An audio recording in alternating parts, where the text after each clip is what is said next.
Hai, welcome to Adiwarna Podcast.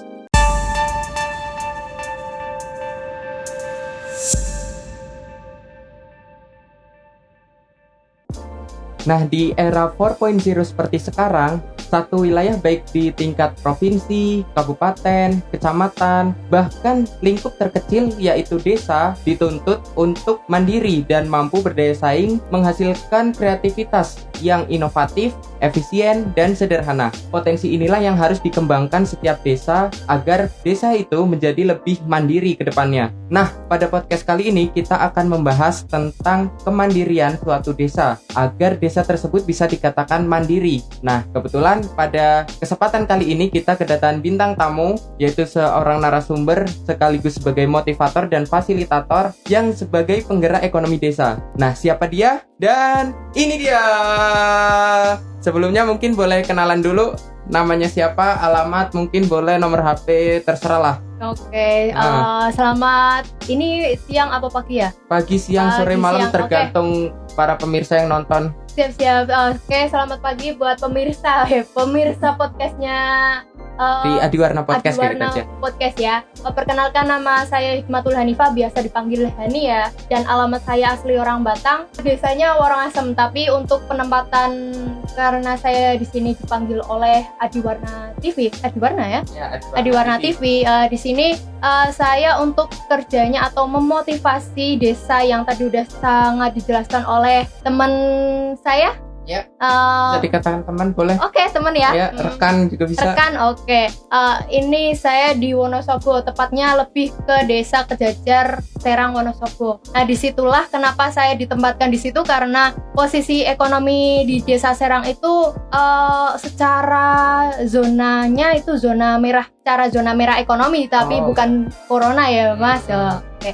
Ini kan masalah kemandirian desa gitu ya. Nah, aslinya bisa dikatakan desa itu mandiri itu, desanya itu ngapain aja? Kalau dikatakan desa mandiri itu belum bisa mandiri, tapi karena di sini saya itu sebagai motivator dari Disporapar Jawa Tengah. Jadi saya ditugaskan langsung oleh Disporapar Jawa Tengah untuk mengabdikan diri atau menjadi relawan mengembangkan potensi desa yang ada di Serang. Sebenarnya desa Serang itu memiliki potensi desa yang sangat banyak secara sumber daya alam maupun sumber daya manusia, tapi di situ belum ada penggeraknya ataupun menjadi fasilitator utama untuk ini loh, bahwa desa Serang itu mempunyai beberapa sumber daya alam yang bisa menjadikan suatu potensi yang lebih untuk dijadikan kriteria menjadi desa maju gitu loh. Kalau di sana itu, di desa Serang itu lebih banyak potensi alam itu wortel. Wortel itu biasanya dia dijual dengan murah, harga murah dengan tengkulak, ataupun hanya sekedar penjualan sayuran seperti biasa. Tapi kita sebagai dari Disporapar mengembangkan bagaimana sih wortel ini bisa dijadikan suatu ikon desa Serang dan bisa menjadi suatu produk, karena kita lebih ke produk ya, Mas. Lebih ke produk, jadi kita ambil wortel karena di sana sangat melimpah, jadi salah satu yang kita buat itu adalah manisan wortel. Ini ya contohnya ya? Iya. Ini contohnya, teman, bisa dilihat. Berarti ini produksi sendiri atau gimana? Oh ya, memang ini produksi sendiri yang dibentuk kelompok ya, sebenarnya lebih ke pemuda. Berhubung di sana pemudanya itu jarang ya, maksudnya banyak yang perantauan, jadi kita lebih ke ibu-ibu PKK-nya. Karena semangat ibu-ibu PKK ini bisa dikatakan jadi tolak ukur untuk mengembangkan suatu usaha gitu. Kalau boleh tahu di desa itu sumber daya alamnya selain wortel apa aja? Ada sayuran, brokoli, terus labu siam itu apa ya kalau di sini ya? Labu siam. Terus sama oncang. Kalau di sana bilangnya oncang. Kalau di sini solong. Oh, solong. Itu tapi yang udah maksudnya jadi makanan kayak gini yang bernilai, maksudnya baru wortel. Baru wortel, iya. Terus yang kedua itu berhubung di sana banyak cabai, jadi ada keripik cabai juga. Keripik cabai, payek cabai itu yang bisa dijadikan produk juga. Sebenarnya banyak juga sih. Labu siam juga salah satu yang dikembangkan di desa di situ. sebelum jadi kayak gini kan pasti ada pelatihannya kayak gitu kan ya. Lah Iya. itu pelatihannya gimana itu sistemnya? Kalau pelatihannya biasa lah, berhubung saya juga suka masak ya, apalagi ibu-ibu PKK ini pinter banget masak, jadi hanya saya mendorong bahwa oh ya ini nanti dibuat seperti ini aja. Nanti ibu-ibu itulah yang mengembangkan gitu, karena di sana itu sebenarnya orang-orangnya kreatif, pinter, sama inovatif juga sebenarnya. Tinggal kita itu mendorong sedikit aja. Berarti hasilnya udah ada basic kayak gitu ya ibu-ibunya. Udah ada basic sebenarnya. Berarti tadi kan ada pelatihannya gitu ya. Nah, pastikan dalam pelatihan itu ada kendala-kendalanya.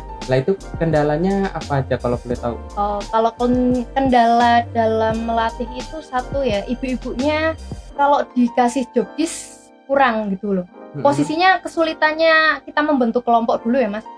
Itu sulit banget untuk yang namanya ibu seumpama ibu ini ya, tapi dia tidak mengerjakan sesuai job desk.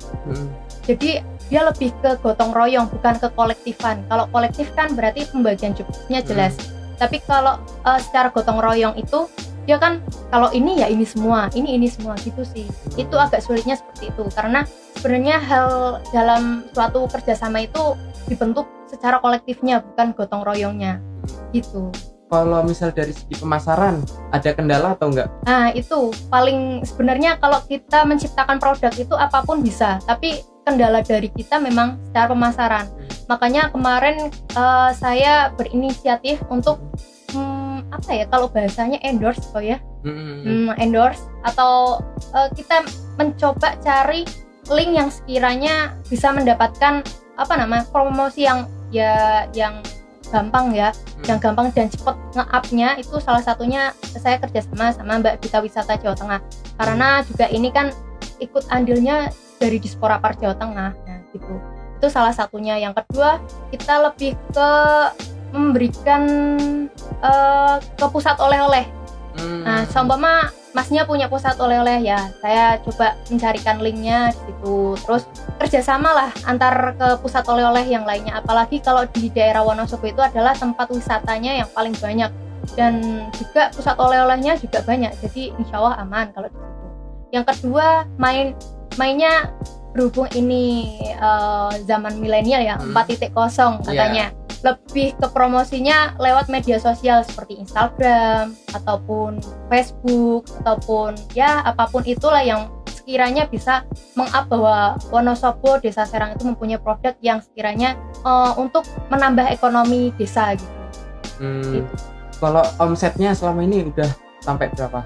Kalau soal omset berhubung ini masih baru ya, masih dari bulan Maret.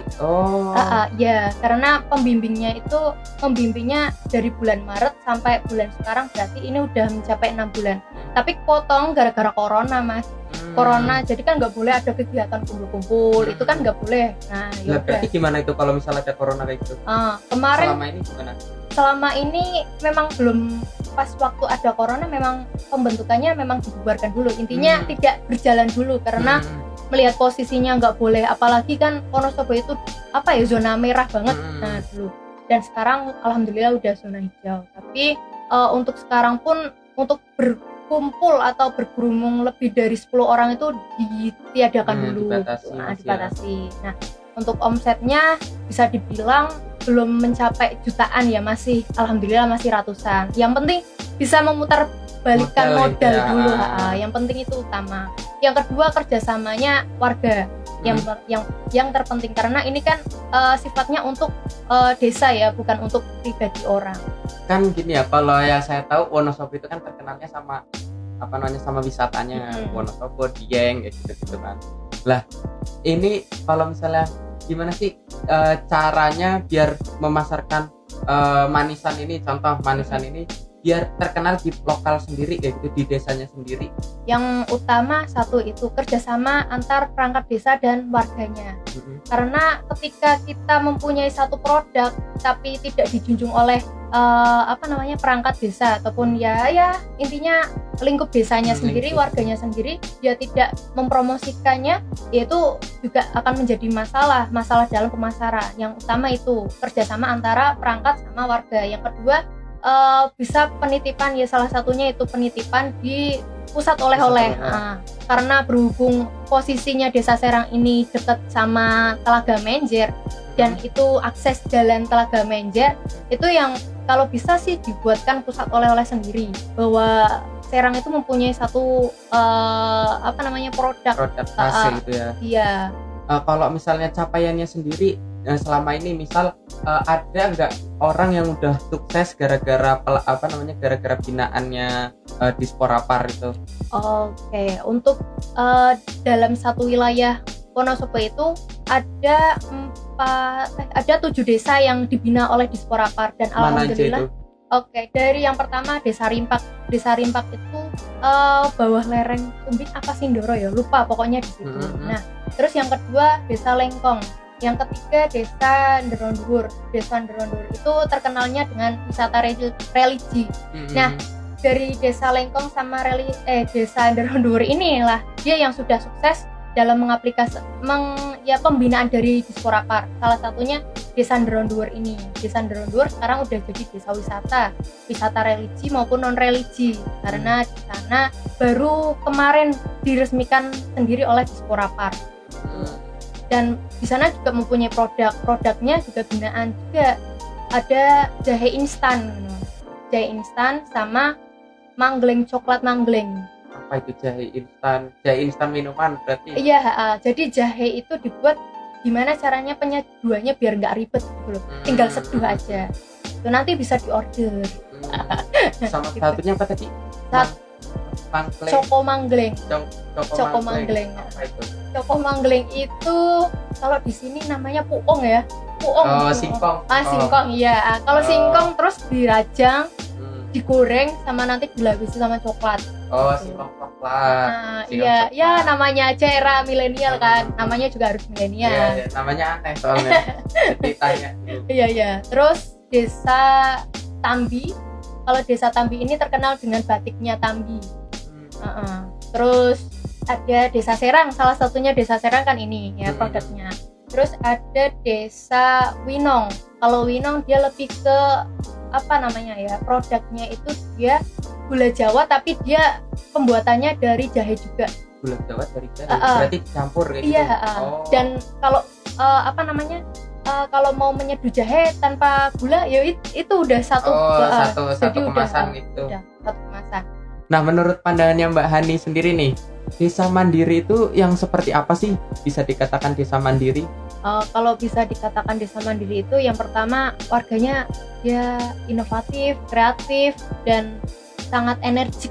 Ya, lebih ke seumpama dari desa kan biasanya tiap desa itu mempunyai dana BUMDes ya.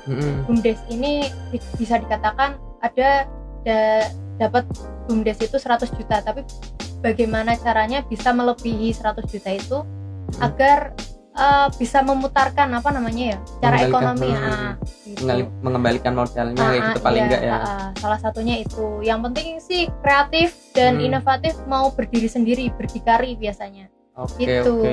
Nah, kalau misalnya tips sendiri nih, ada nggak sih tips biar gimana sih caranya desa itu mandiri? Kadang kan ada yang desa-desa yang cuma ngandelin bantuan, cuma ngandelin anggaran kayak gitu-gitu. Lah, padahal desa itu kan punya SDM atau SDA yang cukup buat gimana caranya biar desa itu mandiri. Nah, menurut Mbak Hani sendiri ada nggak sih tipsnya?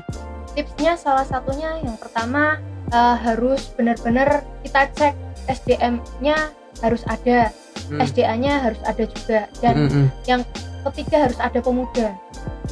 Karena pemuda ini salah satu tolak ukur untuk kesuksesan. Pionir. Pionir. Karena tanpa pemuda pun susah ya, karena yang semangatnya sangat menggebu-gebu biasanya pemuda. Dan pemuda ini yang lebih dia kreatif, inovatifnya jalan terus. Cara berpikirnya dan cara kemajuannya juga dia sangat bagus lah ya. Yang pertama pemudanya harus jalan, kedua perangkat desanya harus mendukung apapun dari pemikiran pemuda gitu. Yang ketiga warganya harus saling support, jadi nggak boleh yang namanya saling menjatuhkan satu sama lain. Yang penting satu kuncinya itu kerjasama, kolektif gitu. Itu sih tipsnya, harus itu. Oke, itu tadi bahasan kita mengenai kemandirian desa. Jadi tadi bisa kita tarik kesimpulan, intinya desa mandiri itu desa yang tidak selalu mengandalkan anggaran BUMDesnya. Jadi bisa juga dia mandiri, benar-benar mandiri, cari usaha sendiri buat desanya, buat kemajuan desanya, intinya kayak gitu. Nah, gimana caranya? Itu tadi udah dijelasin juga. Salah satunya itu yang penting maju bareng, kerjasama, kolektif gitu ya. Intinya kayak gitu. Intinya maju bareng, kerjasama, gimana caranya biar desa itu maju, biar desa itu mampu berdaya saing di era 4.0 seperti sekarang. Oke, jangan lupa klik like, comment, and subscribe, and see you.